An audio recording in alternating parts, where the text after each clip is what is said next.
Bismillahirrahmanirrahim. Assalamu alaikum. Today we will learn about functions of operating system. Means what are the basic tasks that are performed by operating system. Student, in previous lecture we have learned that operating system is the core part of computer. Without an operating system a computer cannot work.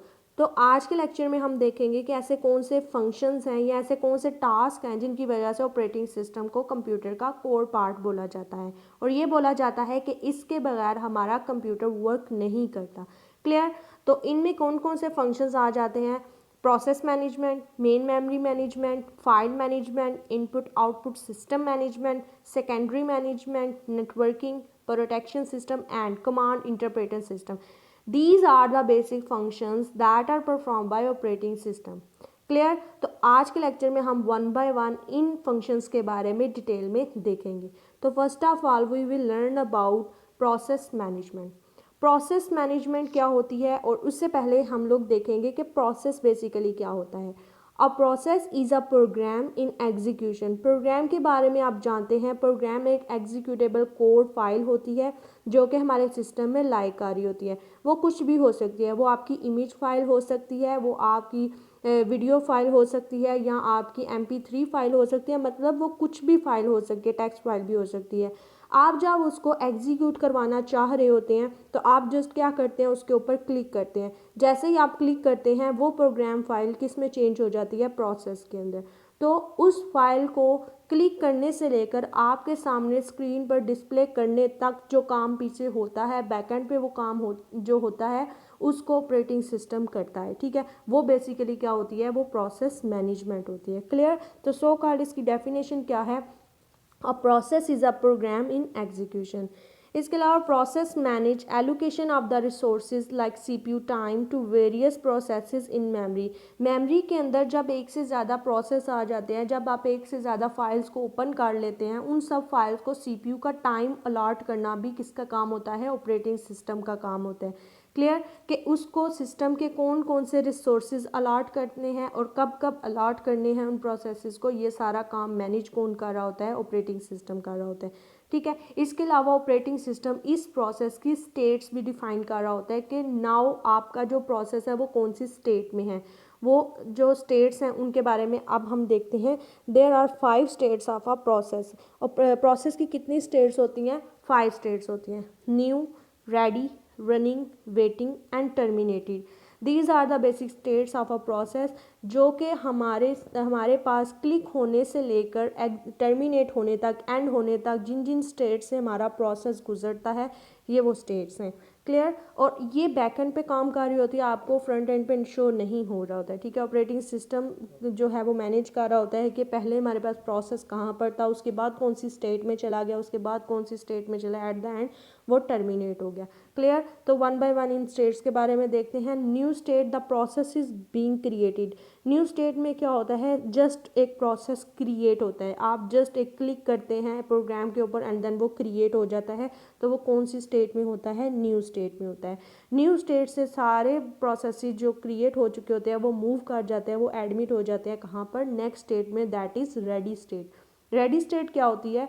In ready state the process is waiting to be assign to the process. ठीक है, ready state में जाके वो stay कर लेती है और वहाँ पर वो वेट करती है कि CPU का टाइम उनको कब मिले। ठीक है, यहाँ पर जो है वो एक लाइन में सारे प्रोसेसेस जो होते हैं वो स्टे किए हुए होते हैं और सीक्वेंस में वन बाय वन CPU का टाइम मिलता जाता है। जैसे ही CPU फ्री होता है वो रेडी स्टेट से एक प्रोसेस ले लेता है और उसको वर्क करवाता है, एवेलुएट करता है। क्लियर? उसके बाद जब वो रेडी स्टेट से रनिंग स्टेट में चला जाता है, ठीक है, नेक्स्ट स्टेट जहाँ पर CPU होता है वो रनिंग स्टेट होती है। रनिंग स्टेट में क्या होती है? Instruction are being executed. ठीक है, रनिंग स्टेट में क्या होती है? जितनी भी इंस्ट्रक्शंस आपको मिल चुकी हैं, जितनी भी आपने प्रोसेस जो है वो एग्जीक्यूट हो रहा होता है वो इसी स्टेट के अंदर हो रहा होता है और यहाँ पर CPU जो है वो एवेलुएट कर रहा होता है। क्लियर? जैसे ही CPU एवेलुएशन कर लेता है, और सम टाइम ऐसा होता है कि जो प्रोसेस होता है वो एग्जीक्यूट हो रहा होता है, साथ ही उसमें किसी इनपुट या आउटपुट डिवाइस की ज़रूरत पड़ जाती है। फॉर एग्जांपल, आपने एक डॉक्यूमेंट फाइल पे क्लिक कर दिया था और वो एक प्रोसेस बन गया था, न्यू में क्रिएट हुआ, देन रेडी में चला गया। ठीक है, रेडी से CPU जो है वो फ्री हुआ, उसने उस प्रोसेस को कैरी कर लिया। ठीक है, अब उसकी वैल्यूएशन की बारी है।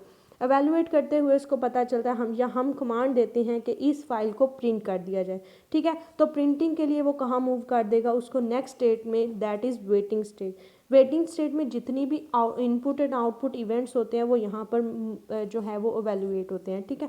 तो रनिंग स्टेट से हमारी फाइल जो है, हमारा जो प्रोसेस है वो मूव कर जाएगा वेटिंग स्टेट के अंदर। वेटिंग स्टेट में जाके the process is waiting for some events to occur. तो वो इनपुट या आउटपुट डिवाइस जो भी जिसके लिए वो मूव किया गया है, अगर इस सिनेरियो में देखा जाए तो वो प्रिंटर का वेट कर रहा है, तो अगर प्रिंटर फ्री होगा तो फ़ौरन काम हो जाएगा, अदरवाइज उसको वेट करना पड़ेगा।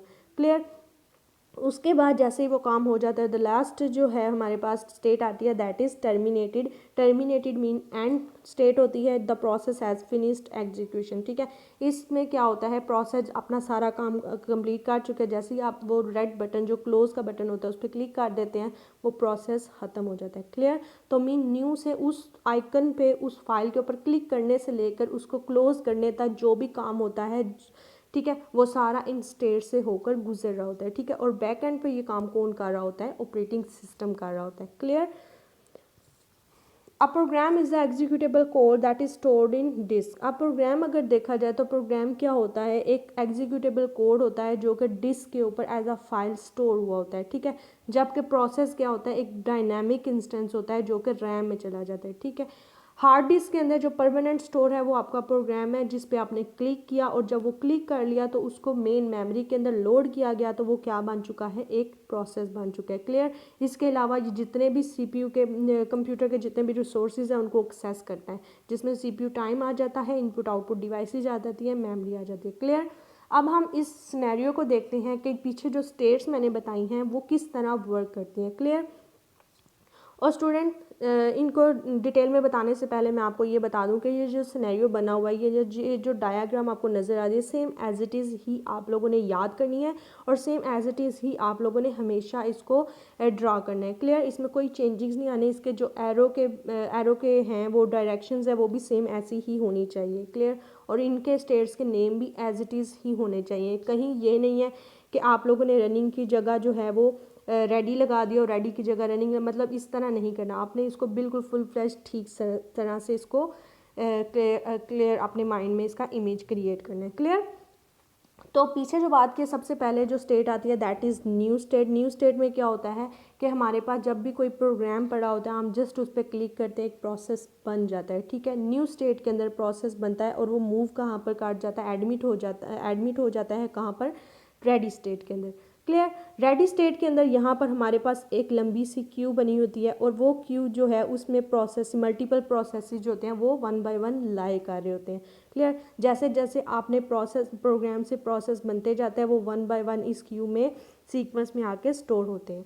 अब यहाँ पर जो है वो रनिंग स्टेट के अंदर कौन होता है, सीपीयू होता है। सीपीयू क्या कर रहा होता है, वन बाय वन इधर से जो है वो एक एक प्रोसेस लेकर उसको एवेलुएट कर रहा होता है। क्लियर। न्यू से एडमिट हुआ रेडी स्टेट के अंदर, और रेडी स्टेट से कहाँ पर मूव कर गया, रनिंग स्टेट के अंदर, ठीक है। रनिंग स्टेट में सीपीयू था, उसने एवेलुएट किया। क्लियर। उसके बाद जब उसकी वैल्यूएशन कंप्लीट हो जाती है तो वो कहाँ पर चला जाता है, वो टर्मिनेट हो जाता है, मीन एंड हो जाता है। क्लियर। बट सम टाइम जो मैंने एक सिनेरियो आपको दिया था, एक डॉक्यूमेंट जो है वो आपने प्रिंट भी करना है, तो क्या हुआ, न्यू स्टेट से रेडी स्टेट में गया, रेडी स्टेट से रनिंग स्टेट में गया, और रनिंग स्टेट से मूव कर गया कहाँ पर, वेटिंग स्टेट के अंदर, और यहाँ पर जाके इनपुट आउटपुट इवेंट का वेट किया। अगर प्रिंटर अवेलेबल था तो इसने एग्जीक्यूट किया और रेडी स्टेट में भेज दिया, अदरवाइज क्या हुआ कि उसने वेट किया। क्लियर।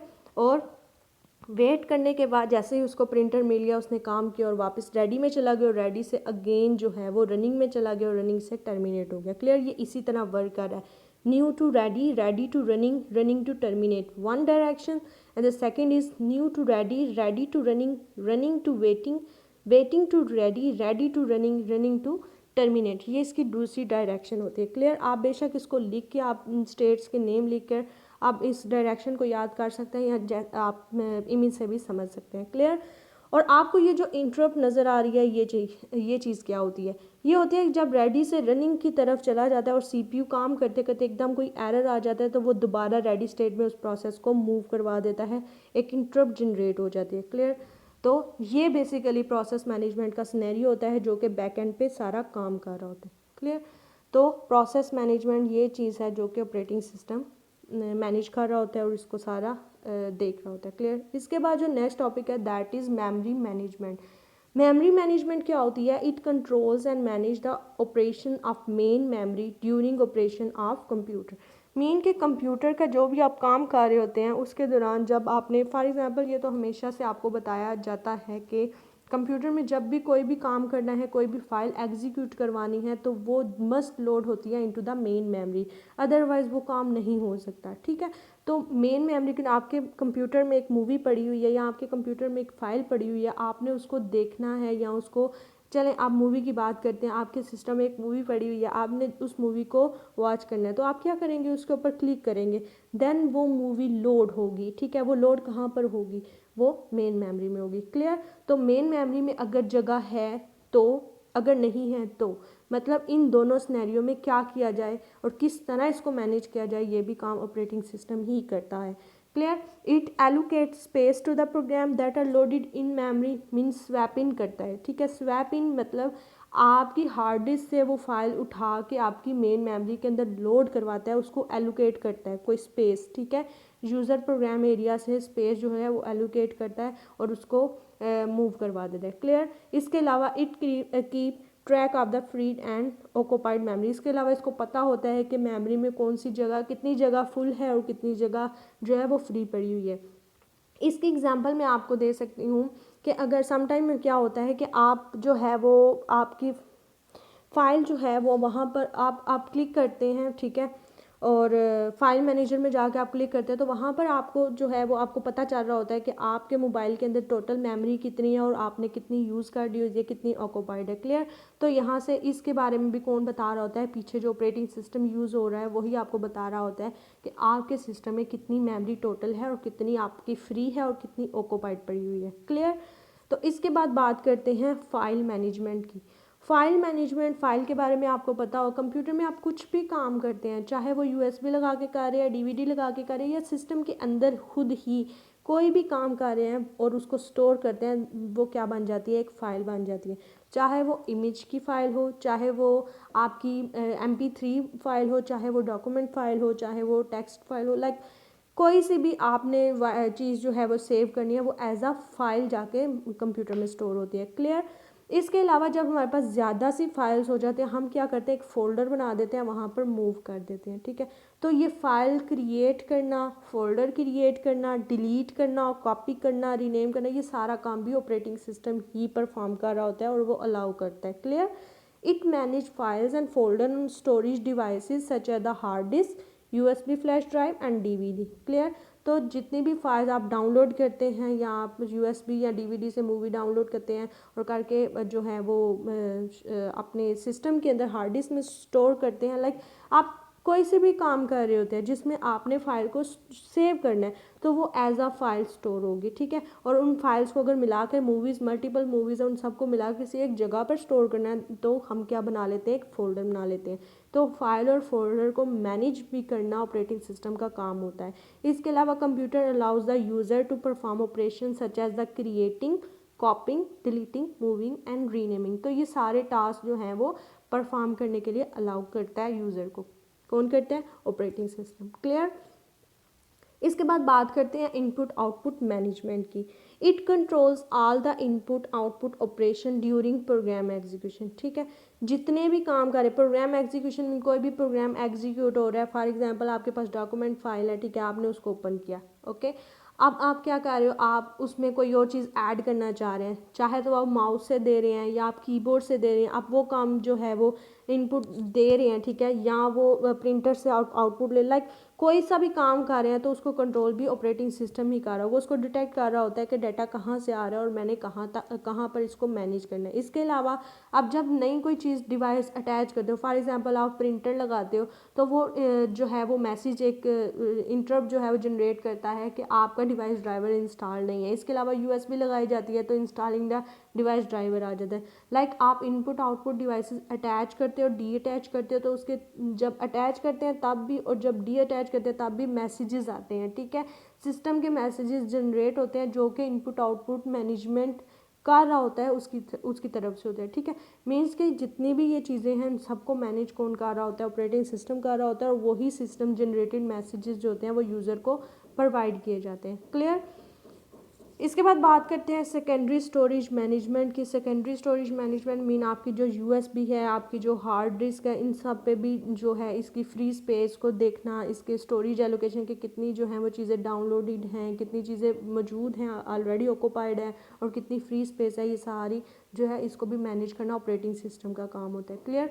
मीन समटाइम ऐसा होता है कि आप मोबाइल की बात कर रहे हैं, चले मोबाइल की बात करते हैं, वहाँ पर भी ऑपरेटिंग सिस्टम होता है। क्लियर। तो आप क्या कर रहे होते हैं, आप कोई नई एप्लीकेशन डाउनलोड करने लगते हैं, ठीक है। आप जैसे ही एप्लीकेशन डाउनलोड करते लगते हैं तो आपको मैसेज आ जाता है कि आपके सिस्टम में स्पेस नहीं है, ठीक है। या तो आप अपनी किसी ऐप को डिलीट करके फ्री करवाएं नेक्स्ट ऐप के लिए, अदरवाइज़ क्या करें, आप कैंसिल कर सकते हैं। तो यहाँ से आपको मतलब ये कौन मैसेज जनरेट करता है, ये भी ऑपरेटिंग सिस्टम कर रहा होता है, क्योंकि वो बता रहा होता है कि आपके मोबाइल में इतनी स्पेस है कि आपकी जो है वो नेक्स्ट ऐप डाउनलोड नहीं हो सकती। क्लियर। तो ये चीज़ें सेकेंडरी स्टोरेज की मैनेजमेंट की चीज़ें भी ऑपरेटिंग सिस्टम ही देख रहा होता है। इसके बाद बात करते हैं नेटवर्क मैनेजमेंट की। नेटवर्क मैनेजमेंट जब हम लोग क्लाइंट एंड सर्वर की बात करते हैं, उसमें क्या होता है, एक नेटवर्क ही बन रहा होता है जिसमें सर्वर एक कंप्यूटर होता है और बाकी सारे उसके क्लाइंट्स होते हैं। क्लाइंट्स को मॉनिटर करना, उसको मैनेज करना, उस पूरे ऑन द होल नेटवर्क को मैनेज करना, उसके रिसोर्सेज को मैनेज करना और मॉनिटर करना, ये काम भी ऑपरेटिंग सिस्टम का ही होता है। इसके अलावा ग्रुप्स बनाना या कोई भी प्रिविलेजेस जो हैं वो साइन करना अथोराइज पर्सन को, ये काम भी ऑपरेटिंग सिस्टम के थ्रू ही होता है। इसके अलावा कोई रिसोर्स को शेयर करवाना है, नहीं करवाना, या मतलब अगर करने के लिए कोई कमांड दी जाती है तो उसको मैनेज कैसे करना है, ऑन द होल के सारा नेटवर्क का जितना भी काम होता है वो ऑपरेटिंग सिस्टम ही मैनेज कर रहा होता है। क्लियर।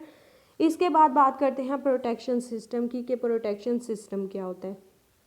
प्रोटेक्शन सिस्टम के बारे में आप सब जानते हैं कि हम समटाइम क्या करते हैं, हम अपने लैपटॉप को, अपने कंप्यूटर को, अपने मोबाइल फ़ोन को अनअथोराइज पर्सन से बचाने के लिए हम क्या करते हैं, पासवर्ड लगा देते हैं, ठीक है, या कोई भी ऐसी प्रिविलेजेस लगा देते हैं जिसकी वजह से अनअथोराइज पर्सन हमारा मोबाइल, हमारा लैपटॉप जो होता है वो एक्सेस नहीं कर सकता, उसका डाटा एक्सेस नहीं कर सकता। या तो हम अगर लैपटॉप की बात करते हैं या कंप्यूटर्स की बात करते हैं तो हम क्या करते हैं, वहाँ पर यूज़र अकाउंट्स बना देते हैं, जिसकी वजह से वही यूज़र जो अथोराइज पर्सन होगा वही उस अकाउंट को एक्सेस कर सकता है, उसका डाटा उसी में पड़ा होगा, अदरवाइज़ कोई और उस अकाउंट को एक्सेस नहीं कर सकता। तो ये काम भी ऑपरेटिंग सिस्टम ही कर रहा होता है। क्लियर। इसके बाद बात करते हैं कमांड इंटरप्रेटर की, कि समटाइम कुछ ऐसे यूज़र्स होते हैं जो कि डॉस इन्वायरमेंट में काम कर रहे होते हैं, उनको टेक्स्ट बेस्ड लिखना ज़्यादा इजी लगता है, तो वो वहाँ से command.exe पे क्लिक करके तो वहाँ पर भी जाके आप कमांड्स दे सकते हैं और अपना काम करवा सकते हैं। क्लियर। तो उनके लिए ऑपरेटिंग सिस्टम ये फैसिलिटी प्रोवाइड करता है कि वो उनकी जो भी कमांड बेस्ड टेक्स्ट बेस्ड जितनी भी कमांड्स होती हैं उनको जो भी एंटर की जाती है उनको रीड भी करता है और उनको एग्जीक्यूट भी करता है। क्लियर। इसके बाद स्टूडेंट बात करते हैं थ्रेड और प्रोसेसेस क्या होते हैं।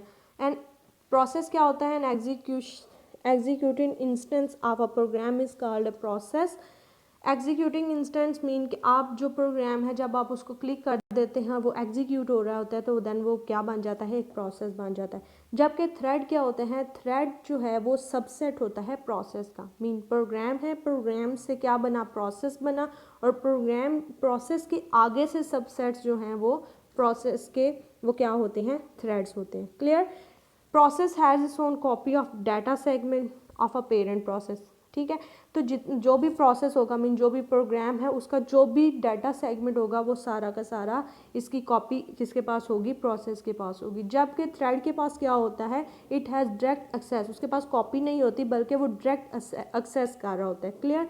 इसके अलावा प्रोसेस में अगर कोई भी चेंजिंग की जाए तो वो दूसरे प्रोसेस में चेंजिंग्स नहीं करता, जबकि थ्रेड में अगर कोई भी चेंज किया जाता है तो वो बाकी थ्रेड्स के ऊपर भी इफेक्ट डालता है। क्लियर। इसके अलावा processes run in a separate memory space. Processes क्योंकि अलग अलग प्रोग्राम्स होते हैं, उन हर प्रोग्राम की अलग मेमोरी स्पेस होती है, ठीक है, तो वो उन्हीं मेमोरी स्पेसिस में जो है वो रन हो रहा होता है। जबकि थ्रेड क्योंकि एक ही प्रोसेस के अंदर होते हैं तो उस प्रोसेस को जो मेमोरी मिली होती है, मेमोरी एरिया मिला होता है, वही मेमोरी एरिया सब थ्रेड जो हैं वो उसको शेयर कर रहे होते हैं। क्लियर। इसके अलावा process is control by operating system. जो प्रोसेस होते हैं उनको कंट्रोल कौन कर रहा होता है, मैनेज कौन कर रहा होता है, ऑपरेटिंग सिस्टम जबकि जो थ्रेड्स होते हैं उनको मैनेज कौन कर रहा होता है, प्रोग्रामर, ठीक है। Processes are independent but threads are dependent, ठीक है। ये बेसिकली इनका डिफरेंस भी बन रहा है। इसके अलावा आप जो भी इसमें से डाटा कलेक्ट करना चाहें आप कर सकते हैं। स्टूडेंट मैं एक एग्जांपल देना चाहती हूँ प्रोसेस और थ्रेड के बारे में। प्रोसेस क्या है कि आपने एक डॉक्यूमेंट फाइल ओपन की है, ठीक है, एमएस वर्ड की एक डॉक्यूमेंट फाइल ओपन किया है, वो प्रोग्राम से क्या बन गया, एक प्रोसेस बन गया।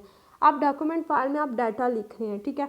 आप डाटा लिखते हुए जो आप समटाइम ऐसा होता है कि बाय मिस्टेक हम कोई लेटर गलत लिख देते हैं, ठीक है, या आपने कोई सेटिंग की होती है, फॉर एग्जाम्पल बोल्ड है, इटैलिक है या अंडरलाइन है।